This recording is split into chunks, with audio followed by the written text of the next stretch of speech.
weight across his body. There's a lot going on here.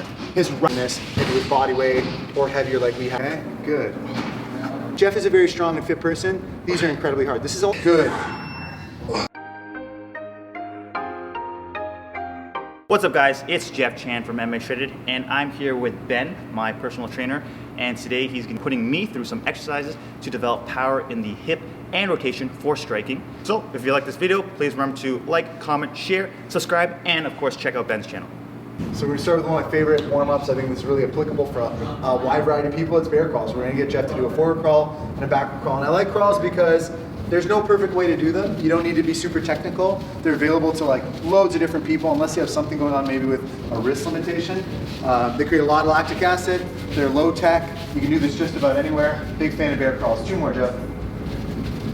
So next I want to take some long lunges. I'm going to have you do a nice long lunge. It's an opportunity to mobilize the ankle, the knee, and the hip all at once. All the way there forward and all the way backwards. Beautiful. So I want Jeff to push his knees as far forward as possible. One of the structures that's often forgotten in our training is ankles. I only really started to pay attention to feet and ankles as a coach the last few years. It makes a huge difference and it's just undertrained. You're moving a lot of different ways, a lot of different scenarios, and sometimes in very kind of strange combinations of movement. So I like my warm-ups to reflect that. We're going to use a second crawl. This one's called a side crawl or a gym crawl. So I'm going to have Jeff nice and low. He's going to reach way over to the side. He's going to smoothly hop across. Perfect. So now this is frontal plane. His hips are doing some abducting and adducting. His shoulders are doing some flexing and stabilizing. Nice and dynamic. Last one we'll do is on the frontal plane. So again, when we look at martial arts, we're looking at a lot of lateral movements of kicks, lots of interesting ways that the hips move that we don't necessarily do. So my last warm-up is going to be curtsy lunges and lateral lunges. So Jeff's going to take his rear leg across. He's going to step and then get into a nice long lateral lunge. His leg is long and his ankle doesn't roll up. He keeps that foot down.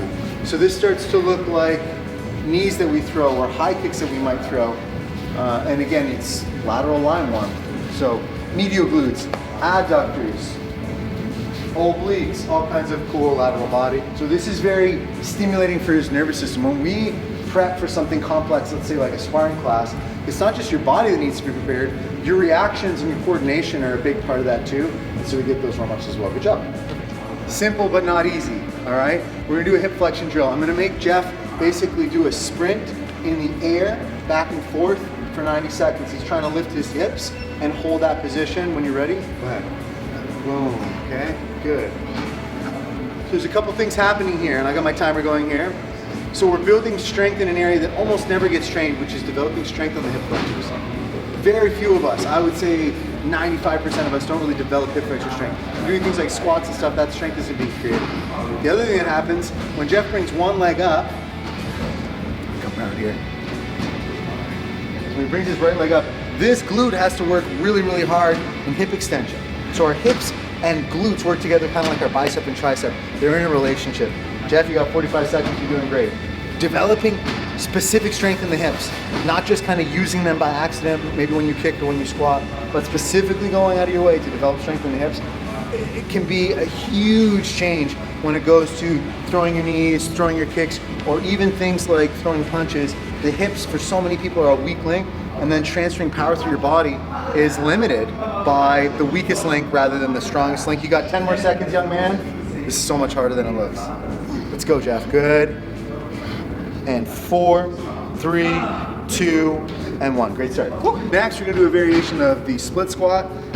We've got a nice slider here. You can also do this with like a paper plate or even a towel depending on if the floor has low friction. So it's pretty available. He's got a weight in the offhand, and we're going to get him to do a sliding lunge. Slide back and then pull forward. Little details here. Jeff wants to lean forward a little bit, wants to keep most of his weight in his front leg, wants to use his big toe like mat and really grip into the floor. And we're getting some of the same benefits that we saw before. We're getting a stretch on the rear hip and strength on the front hip. If you guys know Charles Poliquin or the knees over toes guy, split squats are kind of like one of the core fundamentals. And this is a cool variation and you can check them out yourself. We're gonna work in like the 10 to 15 range, so not really, really heavy. More, you could even call this a warm-up depending on your level or how difficult you're making this, maybe with body weight or heavier like we have with a kettlebell. A little bit and put your weight over your big toe, yeah. That little bit of torso tilt will keep you active in the front foot. And then The other thing, you can't really see it, but what Jeff is doing is he's pressing firmly into his foot and he's dragging that foot back up. So the hip is getting stretched and then it's having to flex to return him to the top position. He's not just working on the left side, he's working on the right as well. 9, good. Lean forward a little more. That's the one I want. 2 more. Yes, sir. Well done. Before we continue, this video is sponsored by Skillshare. Skillshare is an online platform where professionals can create classes and people can pay a subscription to learn about several topics such as design, marketing, video, and more. You might be interested in vlogging your own martial arts journey like me, so there are a lot of resources on this platform for that. The specific class I took is called Video Editing with Adobe Premiere Pro for Beginners, taught by Jordy Van de Put. Some of you may have noticed a huge difference in my editing. I normally rely on Final Cut Pro, but I've just started incorporating Adobe Premiere to my videos. It can take a long time to learn how to use a new editing program, but this class quickly taught me what I needed. Skillshare is curated specifically for learning, meaning there are no ads and they're always launching new premium classes, so you can stay focused and follow wherever your creativity takes you. The first 1,000 of my subscribers to click the link in the description will get a free trial of premium membership so you can explore your creativity. Next we're going to do something called the PALLOF press, which is a legendary exercise. This is an exercise used by the Chinese Olympic lifting team. It's one of their only core exercises, so they're pretty strong, so we can borrow a hint from them. Basically, Jeff is going to drag the weight to his center of his chest, and he's gonna hold it, okay? His job is to hold this for 30 seconds. You can mess with this. This is fairly heavy. He's got about 60 pounds of resistance right now. His whole job is to keep this in line with the center of his chest, right? The weight is dragging him back towards the stack. He's having to use his oblique sling, that's the muscle relationship from shoulder to hip, to resist that. You can see he's working really hard. You got 9 seconds, Jeff. This is really good for building symmetry right to left. We tend to have a dominant side. 4, 3, 2, and 1. Let's hit the other side.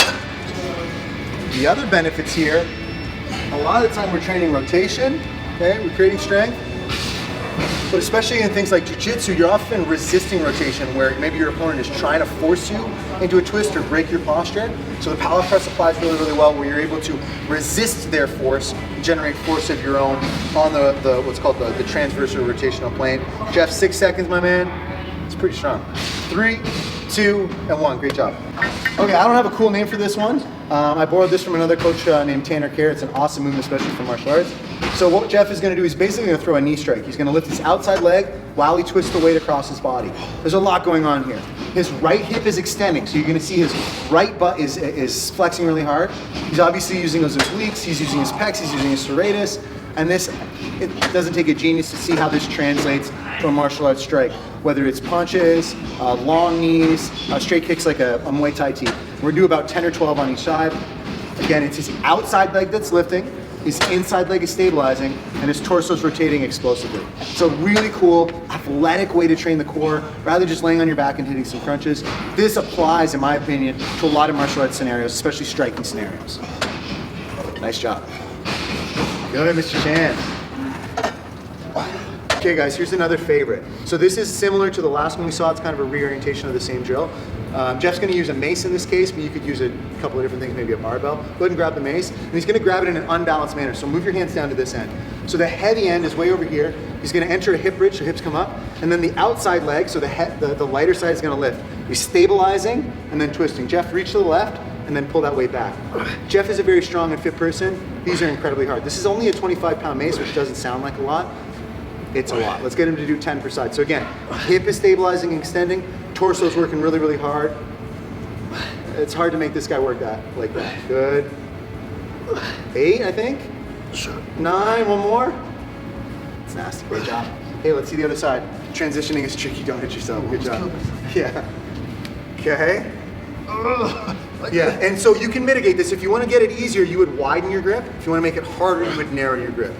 And then really quickly, you're gonna see if there's any big differences between one hip to the other. If one hip is weaker or stronger, you're gonna know really, really quick. Beautiful, man. Just reaching and twisting, stabilizing, extending. Very athletic core challenge that translates to striking. Great job. Amazing. Next, underrated technique. You won't see this a lot of places. Call this a sweeping swing, developed by myself and a gentleman named Todd Victoire. Another example of anti-rotation. So what's so important here is that Jeff is maintaining his posture. He's not letting his knees collapse or fall to the left. So his hips are symmetrical while his torso is twisting. Yeah, lots of leg drive. Let's get to 12. A lot of hip drive, a lot of power. You're getting quads, you're getting glutes, you're getting calves. And then of course, the back of the shoulder, external rotators, the medial delt, all that good stuff. I better get out of the way. Yes, young man, let's go, drive. Good, good. So there's a concept we call grip to core to floor. That's how we generate power. So it's martial arts or strength training. Grip to core to floor is a perfect example of that. He's creating strength through the floor, through his torso, and then it's ending up in his hand, just like a big punch or a great strike. Beautiful, Jeff. Amazing. Did you have fun, Jeff?